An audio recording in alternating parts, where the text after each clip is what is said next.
आज की वीडियो में मैं आपको बताऊंगा कि जब आप इमिग्रेशन के काउंटर पर पहुंच जाते हैं तो आपसे कौन से सवाल हो सकते हैं और उन सवालों के जवाब क्या होते हैं और कौन सा काम आपने वहां पे नहीं करना। आज की वीडियो को एंड तक लाजमी देखें।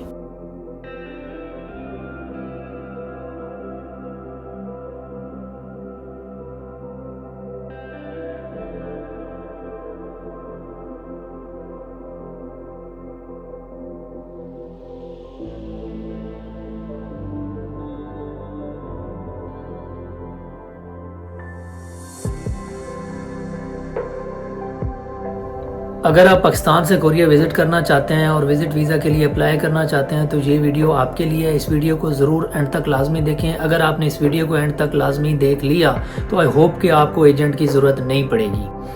अस्सलाम वालेकुम एवरीवन, क्या हाल है आप सबके। मेरा नाम अफसान हैदर है और मैं कोरिया के अंदर रह रहा हूँ। अगर आप कोरिया का वीज़ा अप्लाई करते हैं और आपको वीज़ा ग्रांट हो जाता है और आप पाकिस्तान से ट्रैवल करके कोरिया पे पहुँच जाते हैं और कोरिया के इंचन एयरपोर्ट या किसी भी एयरपोर्ट पर जब आप लैंड करते हैं और इमिग्रेशन वाले आपसे चंद सवाल करते हैं और आप उनको सेटिस्फाई नहीं कर पाते और आपको वो वापस भेज देते हैं तो आपका पूरा प्लान ख़राब हो जाता है। आज की वीडियो का ये टॉपिक है। वीडियो शुरू करते हैं। इस वीडियो को एंड तक लाजमी देखें, ये ना हो कि आपका ही प्लान ख़राब हो जाए।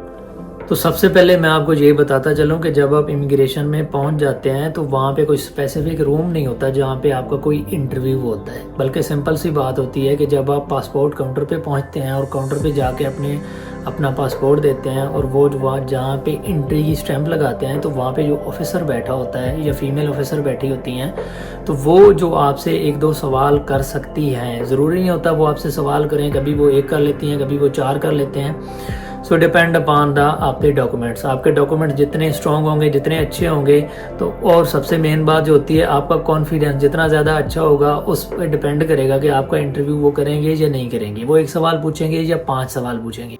सबसे पहले आपको ये मैं बता दूं कि जब आप काउंटर पे पहुंच जाएं तो ये डॉक्यूमेंट्स आपके पास होना बहुत ज़रूरी है। अगर ये डॉक्यूमेंट्स आपके पास नहीं होंगे तो आपके लिए इमिग्रेशन पे मसला बन सकता है। सबसे पहली जो चीज़ आपको नीड होगी वो होगी आपकी बैंक स्टेटमेंट, आपका बुकिंग्स वगैरह, होटल की बुकिंग हो गई, आपका रिटर्न टिकट वगैरह होगा, आपका वीज़ा तो ज़ाहिर सी बात है आपका पासपोर्ट और वीज़ा तो आपके पास होगा ही से। नहीं होता कि इमिग्रेशन वाले आपसे डॉक्यूमेंट्स चेक कर लें, लेकिन जब आप उनके पास पहुँचते हैं और वो कोई डॉक्यूमेंट आपसे पूछ लें और आपके पास वो डॉक्यूमेंट ना हो तो वो वहाँ से डाउट क्रिएट हो जाता है। अब बात कर लेते हैं कि जब आप इमिग्रेशन के काउंटर पे पहुंच जाते हैं तो आपसे कौन से सवाल हो सकते हैं और उन सवालों का जवाब क्या हो सकता है वो भी मैं आपको गाइड करता हूं। सबसे पहला सवाल उनका ये हो सकता है कि आप कोरिया को क्यों विजिट करना चाहते हैं। दूसरा सवाल उनका हो सकता है कि आप कोरिया के अंदर कितने दिन स्टे करना चाहते हैं। तीसरा वो आपसे ये भी पूछ सकते हैं कि आप कोरिया के अंदर कहाँ पे रहना चाहेंगे या कहाँ पे आप रहेंगे। तो चौथा सवाल ये हो सकता है कि आपके पास कोरिया विजिट करने के लिए आपके पास पैसे कितने हैं। पांचवा सवाल उनका ये हो सकता है कि आप पाकिस्तान में क्या करते हैं। अब मैं बताता हूँ कि इन सवालों के जवाब क्या होने चाहिए। वो जब आपसे पूछें कि आप कोरिया को क्यों विजिट करना चाहते हैं तो आपका सिंपल सा आंसर होना चाहिए कि मैं कोरिया को देखना चाहता हूँ, कोरिया का इसकी खूबसूरती देखना चाहता हूँ, इसलिए मैं कोरिया को विजिट करना चाहता हूँ। देन वो जब आप ये पूछें कि आप कहाँ पे रहेंगे तो आप अपनी होटल की बुकिंग दिखा दें या आप उनको बता होटल पे रहना चाहता हूँ और फलां होटल में मैं रहूँगा। आपसे पूछें कि आप कितने दिन कोरिया स्टे करेंगे तो आपका जो ट्रैवल प्लान है उसके मुताबिक आप उनको बता दें कि आपने 10 दिन रहना है, 12 दिन रहना है, 1 हफ्ता रहना है।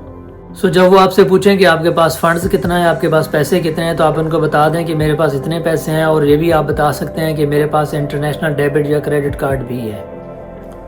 देन वो जब आपसे पूछें कि आप पाकिस्तान में क्या करते हैं तो आप उनको बता दें कि या मैं जॉब करता हूँ या मैं अपना बिजनेस रन करता हूँ और आपके सपोर्ट करने के लिए आपके पास डॉक्यूमेंट्स भी होंगे। अगर आप जॉब करते हैं तो आपका एनओसी कंपनी का, और अगर आप बिज़नेस करते हैं तो आपका बिज़नेस रजिस्ट्रेशन सर्टिफिकेट, इसके अलावा टैक्सेस और एनटीएन नंबर तो आपके पास होगा ही। ये बता दूं कि इमिग्रेशन के ऊपर बहुत सारे लोग कौन सी गलतियां कर जाते हैं जो गलतियां उनके लिए बहुत बड़ा मसला बना देती हैं। बहुत सारे लोग ये करते हैं कि वो झूठ बोलते हैं, वो एग्जेजरेट करते हैं। जो उनका ट्रैवल प्लान होता है उसके हिसाब से वो उनको डिटेल नहीं बताते। आपके ट्रैवल प्लान के ऊपर और डिटेल्स लिखी हुई होती हैं और जब आप उनको सेल्फ बता रहे होते हैं तो आप कुछ और प्लान बता रहे होते हैं तो वहाँ से डाउट क्रिएट हो जाता है।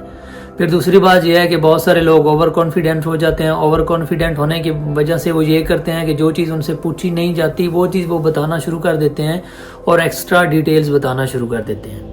ये भी मैं आपको बताता चलूँ कि जो इमिग्रेशन ऑफिसर्स होते हैं वो ट्रेन होते हैं, उनका डेली हज़ारों लोगों से वास्ता पड़ता है, तो वो आपकी शक्ल देखकर ही पहचान जाते हैं कि आप सही बोल रहे हैं या आप झूठ बोल रहे हैं। सो झूठ बोलने से गुरेज करें। हमेशा जितना सवाल आपसे पूछा जाए आप उतना ही जवाब दें और ज़्यादा लंबी लंबी बातें बिल्कुल भी ना करें और लंबी लंबी कहानियाँ बिल्कुल भी मत सुनाएं। सो अब मैं आपको गोल्डन रूल बता देता हूँ इमिग्रेशन पे जाके, जिसको आपने फॉलो करना है। सबसे पहले आपने परेशान बिल्कुल भी नहीं होना, आपने काम रहना है और कॉन्फिडेंट रहना है। जो चीज़ आपसे पूछा जाए सिर्फ आपने वही चीज़ बतानी है, आपने लंबी बातें बिल्कुल भी नहीं करनी और बिल्कुल सुकून में रहें और जो चीज़ वो आपसे पूछें आप वो चीज़ बताएं। उसके बाद इमिग्रेशन आपका इंशाल्लाह ताला 100% क्लियर हो जाएगा, क्योंकि अगर आपके पास जो डॉक्यूमेंट्स हैं वो 100% रियल हैं, आप टूर पे आए हुए हैं, तो आपको परेशान होने की ज़रूरत भी नहीं है और ज़्यादा जो है ना वो ओवर कॉन्फिडेंट होने की भी ज़रूरत कोई नहीं होती। सिंपल जो आपसे वो पूछें वो आप उनको बताएं, उनको बताने के बाद आपका इमिग्रेशन क्लियर हो जाएगा। सो दोस्तों, इस वीडियो का जो मकसद है वो आपको डराना बिल्कुल भी नहीं है, बल्कि आपको प्रिपेयर करना है, आपको गाइड करना है। मैं अपनी वीडियोस के अंदर आपको 100% लॉजिकल और प्रैक्टिकल गाइडेंस देता हूँ। मैं इलीगल और फेक बातें बिल्कुल भी प्रमोट नहीं करता।